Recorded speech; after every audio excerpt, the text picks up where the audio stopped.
Salut, c'est Landry pour une nouvelle vidéo aujourd'hui consacrée à Pixar, vous le voyez. J'espère en tout cas que vous avez passé une bonne matinée. Aujourd'hui, nous nous retrouvons pour une vidéo top 5, où je vais tout simplement vous donner les 5 moments les plus tristes de l'univers de Pixar, selon moi, évidemment. Cela a été assez compliqué de choisir 5 moments parmi tous les moments les plus tristes de Pixar, sachant qu'il y en a eu beaucoup, donc on va commencer de suite. En 5e position, nous retrouvons l'adieu d'Andy à Woody. C'est une scène qui est selon moi l'une des plus fortes de l'univers Pixar. Je ne vais pas vous refaire le speech que je vous ai déjà énoncé durant plusieurs vidéos, mais il est vrai qu'Andy, on a grandi avec lui. Et là, c'était le 3e film. Il était enfant et aujourd'hui, il est pré-adulte. Donc en gros, il n'a plus vraiment l'âge pour jouer avec ses jouets, que ce soit Woody, Buzz, Jessie, etc. Et en fait, cette scène est d'autant plus marquante parce qu'il voulait garder Woody. Il ne l'avait pas mis dans le carton, mais Woody s'est dit, si je pars avec lui, qu'est-ce que je vais faire là-bas? Il y aura aucun jouet puisque c'est une université. Il y en aura possiblement des doudous ou des choses comme ça, mais pas de jouets à proprement parler comme lui, donc il sera sûrement seul. Et justement, Andy, lui, a besoin d'évoluer. Possiblement, Woody ne pouvait plus lui apporter cette évolution, puisque s'il garde un objet comme ça et qu'il joue encore avec lui, eh bien il aura du mal à grandir, entre guillemets. Là, Woody l'a laissé partir, en le laissant grandir et le laissant vivre sa vie. Et tu sens que Woody est attristé par la chose, et même Andy, il a du mal à donner le jouet à Bonnie. Et je trouve que cette scène est assez forte, sachant que durant les 2 précédents films, on les avait beaucoup vus ensemble. Ils jouaient sans cesse, Woody était le jouet préféré d'Andy, si bien que, justement, comme je viens de vous le dire, il voulait le garder pour aller à l'université avec lui. C'est dire l'importance qu'a Woody dans la vie d'Andy. Mais le fait est que Woody a compris qu'il n'était plus forcément utile à Andy et qu'il a peut-être la fonction d'aider Bonnie, justement comme il l'a fait avec Andy. Et ça a été assez fort parce que justement quand Andy retourne dans sa voiture, il regarde Woody et Buzz qui sont entre les mains de Bonnie. Et Bonnie prend la main de Woody pour saluer une dernière fois son ami. Et ça c'est aussi très fort parce que oui, ça vient de Bonnie, mais c'était dans l'intention aussi de Woody et c'est très très fort et j'ai adoré cette scène-là. C'est pourquoi je l'ai classée en 5e position dans mon classement. C'est vous dire si les autres sont tristes. En 4e position, nous avons la fin de Là-haut. Alors, j'ai un petit peu triché dans ce classement, il y aura 2 scènes du film Là-haut, mais on va commencer avec celle-ci. La scène de fin est tout simplement le moment où Russell est censé recevoir son badge. Et au final, il voit que son père n'est pas là, sachant qu'il en avait parlé à Carl Fredricksen en disant « Mon père, il était toujours là et justement, on mangeait une glace, lui à la vanille et moi au chocolat, ou alors l'inverse. » Et du coup, il regardait les voitures bleues et les voitures rouges. C'était un petit rituel entre eux. Sauf que le père de Russell n'était visiblement pas là. Et justement, tu as tous les pères de tous les enfants qui sont là, sauf celui de Russell. Et celui qui vient pour lui donner le badge, c'est Carl Fredricksen. Et il fait plus que lui donner le dernier badge dont a besoin Russell. Il lui donne le badge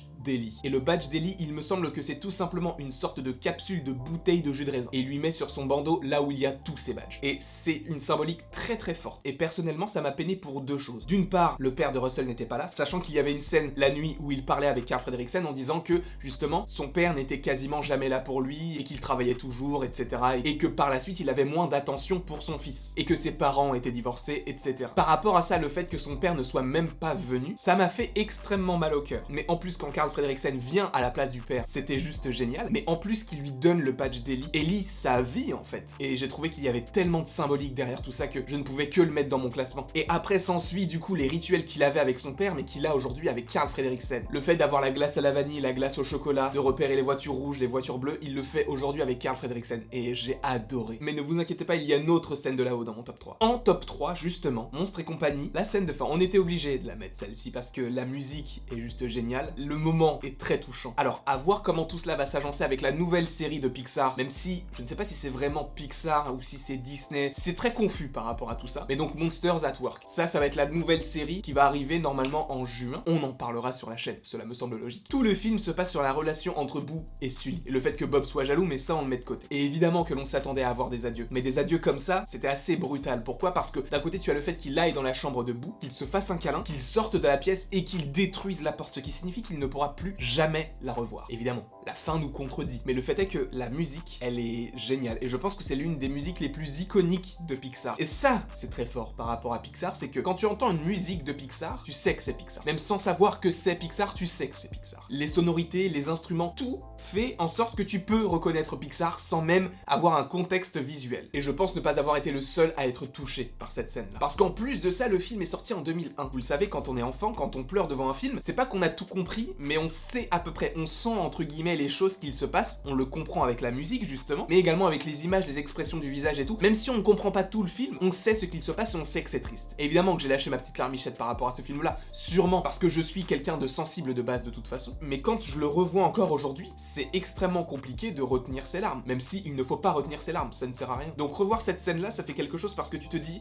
je l'ai vu quand j'étais tout petit, je ne comprenais pas, j'ai pleuré. Aujourd'hui, je la revois, ça me rend triste pas au point de pleurer, mais ça me rend triste. Mais le fait est que je n'avais pas compris ce que c'était quand j'étais plus petit, mais j'ai quand même pleuré. Et j'en ai eu justement l'expérience étant plus vieux. Quand je suis allé voir le film Coco au cinéma, il y avait des enfants sur notre droite, ils avaient 3-4 ans. Et je suis sûr qu'ils n'ont pas compris la moitié du film, parce que pour eux c'est très visuel, ils ne comprennent pas forcément, c'est possible, hein, mais ils ne comprennent pas forcément toute l'étendue du film. Cependant, ils ont quand même pleuré. Pourquoi? Parce qu'il y a la musique. Pourquoi? Parce que justement, c'est triste en soi. Tu ressens ces choses-là. Et voir tout ça d'un point de vue extérieur, c'est assez étrange. Mais justement, ça me permet de me remémorer et de me projeter par rapport à quand j'ai vu le film Monstres et compagnie. Et encore une fois, au-delà de la musique, au-delà de la scène qui est très touchante, c'est l'expérience que j'en ai fait et l'évolution justement du moment où je l'ai regardé pour la première fois et du moment où je le regarde encore aujourd'hui. Peut-être que je pars trop loin, mais je le ressens comme ça. Pixar, c'est vraiment quelque chose qui me...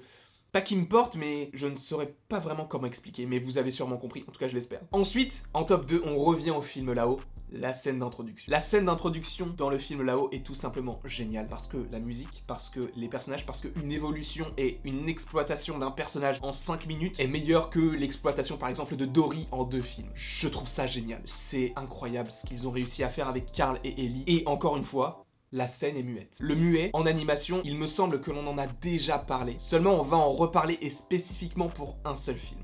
Wall-E. Parce que là, c'est du génie. Revenons à là-haut. Là-haut, la scène d'introduction, la musique, la scène, l'émotion, parce que justement, tu vois leur vie défiler devant tes yeux. Et c'est fort comment ils ont réussi à allier les gestes, les mouvements des personnages à la musique. Parce que tu as de la flûte, donc c'est quelque chose de très fluide, et de temps en temps, tu as du piano touche par touche. Alors, je vais peut-être un peu trop loin, et je ne suis pas forcément la meilleure personne pour analyser les musiques dans les films, mais ce qui fait que quand ça va très bien, c'est quelque chose d'assez fluide, quelque chose qui ne perd pas son mouvement, entre guillemets. Alors que quand c'est triste, c'est du piano. Et c'est du piano assez lent. Donc ça a du tempo, mais c'est vrai qu'entre guillemets, il manque des notes pour que tout soit lié. Justement, le fait est que lorsque tu as les notes qui manquent, ça peut faire penser justement à un manque. Pourquoi? Parce que la première fois où le piano s'effectue de cette façon-là, c'est quand on apprend qu'Ellie ne peut pas avoir d'enfant. Donc, il lui manque quelque chose. Et la seconde fois où on entend vraiment le piano assez lentement, c'est à la fin, quand Carl Fredricksen perd sa femme, et donc, logiquement, il a un manque, même avant qu'elle soit partie. Et c'est très très fort, je trouve, comme situation, et la musique, elle est juste géniale. Une musique que l'on retrouvera également plus tard dans le film, sous différents aspects, mais on la retrouve notamment lorsque Carl Fredricksen ouvre le livre, des choses à faire d'Ellie. Et c'est